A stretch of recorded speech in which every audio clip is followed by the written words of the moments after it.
नमस्ते दोस्तों, आपका जयपुर डायलॉग यूएसए पे भव्य स्वागत है। मैं हूं विभूति झा और आज चर्चा करेंगे हम एक ऐसी दुर्घटना की जो भारत के साथ हुई 25 जून 1975 को। ये मैं इसलिए आज पहली बार इस बारे में चर्चा कर रहा हूं। ये दिन हर एक साल आता है, लेकिन इस साल इसकी महत्ता थोड़ी ज्यादा है, क्योंकि इतिहास ऐसी चीज है कि अगर हम उसे समझे ना, बूझे ना, तो वो हम सब भुला देते हैं।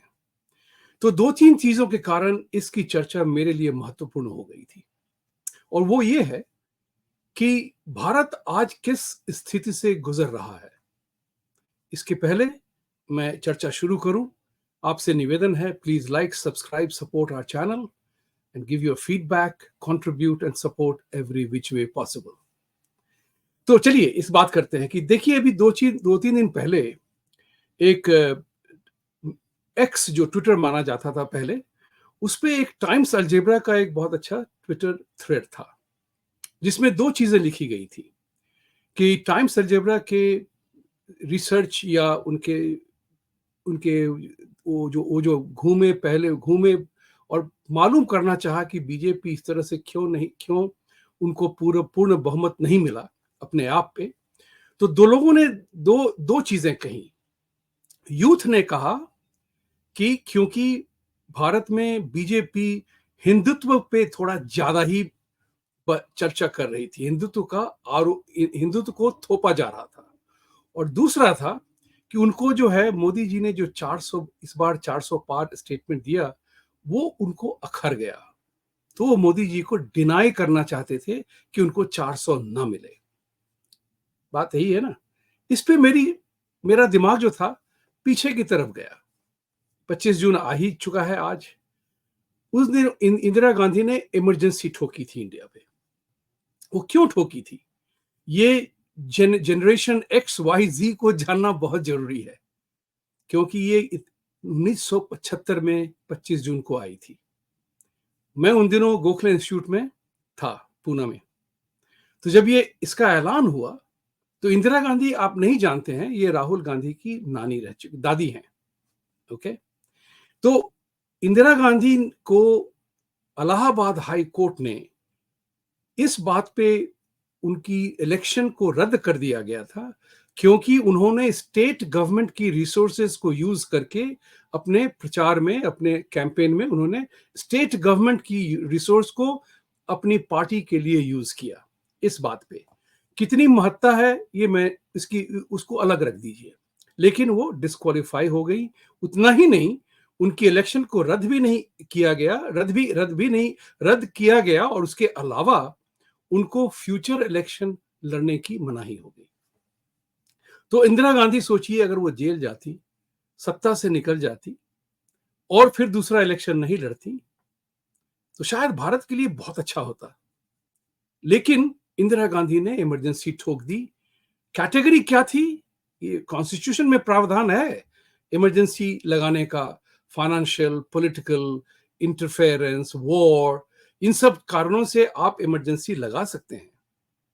लेकिन उन्होंने किया था इंटरनल डिस्टरबेंसेस के नाम से, अंदरूनी झगड़े की वजह से उन्होंने ये किया था, सिर्फ एक कारण, अपनी कुर्सी बचाने के लिए, सिर्फ अपनी कुर्सी बचाने के लिए। तो आप लोगों को याद नहीं होगा, अगर आप किस्सा कुर्सी का गूगल करें तो आपको बहुत सारी चर्चाएं उस पर मिलेंगी। ये सारा इमरजेंसी किस्सा कुर्सी का था। इंदिरा गांधी ने उन 21 महीनों में, डिक्टेटर तो थी ही वो। उनके चाहने वाले उन्हें कहते थे, India is Indira, Indira is India, India is Indira, यहां तक का नारा लगाते थे वो। इनके सब ऐसे चाकर बने हुए थे कि आपको विश्वास नहीं होगा। उन दिनों, आप ये भी जान लें, उन दिनों ये भी कहा जाता था कि Indira Gandhi was the only man in the entire Congress cabinet. शायद आपको पता ना हो, हमने इन चीजों को देखा है। लेकिन उनकी इमरजेंसी के अंदर में उन्होंने सारे अपोजिशन, न्यूज़पेपर एडिटर्स, जर्नलिस्ट को जेल में ठोक दिया। बहुत सारे लोग जेल में पड़े रहे, बाहर तक नहीं निकलने दिया। एक ही बात अच्छी हुई कि इलेक्शन के बाद, वो इमरजेंसी उठाने के बाद जो इलेक्शन हुआ उसमें इंदिरा गांधी हार गई। आगे की बात। लेकिन उन्होंने सबसे बड़ी चेंज जो परिवर्तन जो उन्होंने किया कॉन्स्टिट्यूशन में, वो कॉन्स्टिट्यूशन की प्रियम्बल को उन्होंने बदल दिया। उनकी मेजॉरिटी थी 1971 के इलेक्शन में, वो उनको दुर्गा माता का अवतार कहा गया था जब उन्होंने बांग्लादेश को पाकिस्तान से विभिन्न किया। तो बहुत लोग उनको दुर्गा माता का भी स्वरूप देते थे। तो जो भी हो, वो हम हिंदू लोग थोड़े इमोशनल होते हैं, सर पे चढ़ा लेते हैं कभी कभी अपने लीडर्स को। तो जैसे मोदी जी के साथ कहते थे कि अगर आप मोदी के सपोर्टर हैं, तो यही कांग्रेस पार्टी कहती थी कि आप मोदी भक्त है। हालांकि जो लोग कांग्रेस पार्टी और राहुल गांधी के तलवे चाट रहे हैं, वो कहते थे भक्त। मैंने तो उसमें कहा भी था, it is better to be a bhakt than a slave of a dynasty और अ फैमिली लिमिटेड पार्टनरशिप। चलिए आगे की चर्चा करते हैं। उस प्रियम्बल में इंदिरा गांधी ने दो बहुत बड़े परिवर्तन किए। कांग्रेस कॉन्स्टिट्यूशन की प्रियम्बल में, जो ओरिजिनल 1950 में आई थी, उसमें उन्होंने socialist and social secular country बनाया इंडिया को। और ये सब, इन दोनों शब्दों का उन्होंने उसमें इस्तेमाल किया। उसके साथ साथ वो बिल्कुल माइनॉरिटीज, प्रो माइनॉरिटीज हो गई थी। उन्होंने पूरा का पूरा माइनॉरिटी वोट बैंक कैप्चर किया। और उसके बाद उन्होंने आपको सारी कहानी अब आपको पता चल जाएगी कि कहां से इंदिरा गांधी, राजीव गांधी, राहुल गांधी किस तरह से सेकुलरिज्म और सोशलिज्म का नारा बकते रहते हैं। तो दुखद बात यह है कि ये राहुल गांधी मोदी जी को डिक्टेटर कहता रहा, कॉन्स्टिट्यूशन दिखाता है। यहां तक कि पार्लियामेंट में उसने कॉन्स्टिट्यूशन लेके गया था। लेकिन उसकी हरकतें क्या है, जरा इसको सीरियसली सोचिए। जरा आप किसी भी दल को सपोर्ट करें, किसी खास दल को लाइक करते हैं, करिए, वो स्वाधीनता है। लेकिन अपनी बुद्धि और अपनी आजादी को नीलाम न करें। ये मेरा आपसे अनुरोध है। अपनी बुद्धि को इस तरह से तलवे के नीचे समर्पित न करें, कुछ सोचें। तो वो जो लोग थे जिन्होंने टाइम्स अलजेब्रा को ये कहा कि हम हिंदुत्व के नाम पे नाराज हो गए, बीजेपी ऐसा कर रही थी, तो मैं आज आपसे ये सवाल पूछ रहा हूं उन्हीं लोगों से, क्या आपने कभी क्रिश्चियन कन्वर्जन के नाम पे, उनकी ज्यादती के नाम पे कभी आवाज उठाई है? जिस तरह से इस्लाम टेररिज्म के नाम पे गला काटता है, लड़कियों को उठा के भागता है, जिस तरह से वो हिंदू लड़कियों को उठा करके जोर जबरदस्ती करता है, रेप करता है, शादी करवाता है, धर्म परिवर्तन करवाता है, क्या आपने कभी उसके खिलाफ आवाज उठाई? ये आप अपने आप से पूछिए। अगर आप इन हरकतों से सहमत हैं तो ठीक है, शायद भगवान करे, मैं तो यही प्रार्थना करूंगा कि आपके परिवार पे ये दुखद घटना ना हो कभी। लेकिन मेरा ये विचार है कि झूठ फरेब को अगर आपने नंगा न किया, तो वही झूठ फरेब आपके गले में एक दिन कांटा बन के चुभ जाएगा, या तलवार बन के, या छुरी बन के सरतन से जुदा हो जाएगा। इस बात को समझिए और बात को समझने का प्रयास करिए। अरविंद केजरीवाल जब थोड़े दिन के लिए जेल से रिहा हुआ था, उसने पहला शब्द यही कहा कि मोदी इज अ डिक्टेटर। देखिए आप, और वही डिक्टेटर पार्टी के साथ हेल मेल करके आ रहा था इलेक्शन में, जिस पार्टी के लिए उसने क्या क्या गाली नहीं दी। तो देखिए, ये ऐसी चर्चा है, इस पे मैं व्यक्तिगत रूप से घंटों कह सकता हूं, क्योंकि मैंने ये सारी चीजें अपनी आंखों से देखी हैं। उन दिनों इमरजेंसी के समय में आपकी मजाल नहीं थी कि आपके मुंह से कुछ भी आप कांग्रेस या इंदिरा के खिलाफ कुछ कहें, ये सवाल भी उठाएं कि इमरजेंसी गलत है, आप सीधा जेल जाते थे। आपको सीधा जेल में रखा जाता। ये समझ लीजिए। इसी बात की चर्चा करते हुए मैंने एक बार कहा है, और कभी कभी मेरे मन में ये आता है कि जिस तरह की हरकतें कांग्रेस पार्टी कर रही है, जो वेस्ट बंगाल में हो रहा है, जिस तरह से घुसपैठिए आ रहे हैं, जिस तरह से ये अराजकता फैला रहे हैं झूठ बोल के राहुल गांधी। किसी ने मेरे लास्ट एपिसोड पे जब मैंने 2029 की वार्निंग की बात की, किसी ने कहा भी कि क्या ये बंदा झूठ और फरेब फैलाने के नाम पे क्या इस पे मुकदमा नहीं हो सकता? ये बीजेपी का दायित्व है मेरे विचार से। अगर कोई फ्रीडम ऑफ स्पीच को इस तरह से अब्यूज करे, उसको इस तरह से दुरुपयोग करे, तो उसका भी प्रावधान होना चाहिए। आप झूठ और फरेब से किसी को बहला नहीं सकते हैं, नहीं करना है आप, क्योंकि आप देश के अपने आप को नेता मानते हैं राहुल गांधी। इस बात को समझना पड़ेगा। इमरजेंसी, मैं तो समझता हूं कि जिस तरह से राहुल गांधी ने कहा है देश गुजर रहा है, उन्हीं मुद्दों को लेके मोदी जी को कम से कम 10 दिन के लिए इमरजेंसी ठोकनी चाहिए, कि पता तो चले इन लोगों को कि इसी देश में जब मोदी जी पे ये लोग शिकायत कर रहे थे कि उन्होंने ये नहीं किया, शाहिल बाग हो गया, फार्मर्स एजिटेशन हो गया, उन्होंने इमरजेंसी नहीं लगाई। लेकिन आपको ये बता दूं, शायद आप भूले ना होंगे कि कनाडा के ट्रूडो ने उसी तरह से, जिस तरह से आपको वहां पे ट्रैक्टर का हो रहा था, कनाडा में ट्रकर्स स्ट्राइक हुई थी, ट्रक वालों की स्ट्राइक हुई थी।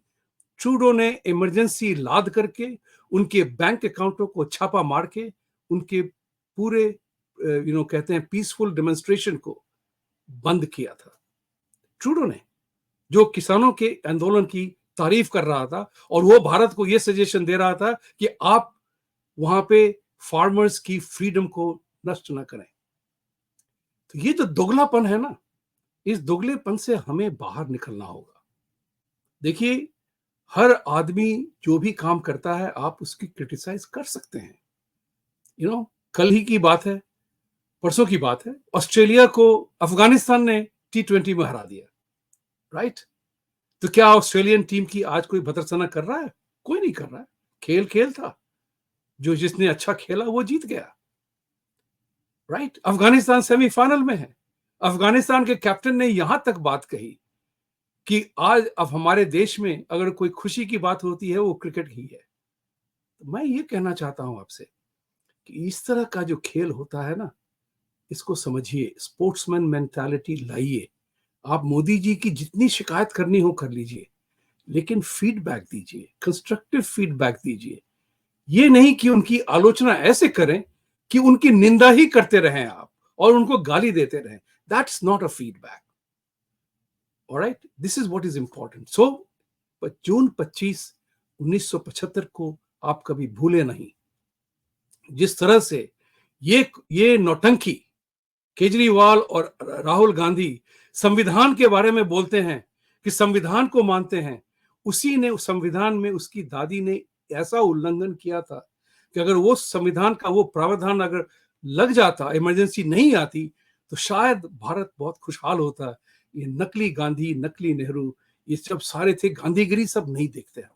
शायद पॉलिटिक्स पॉलिटिक्स होती है, इस बात को समझना होगा।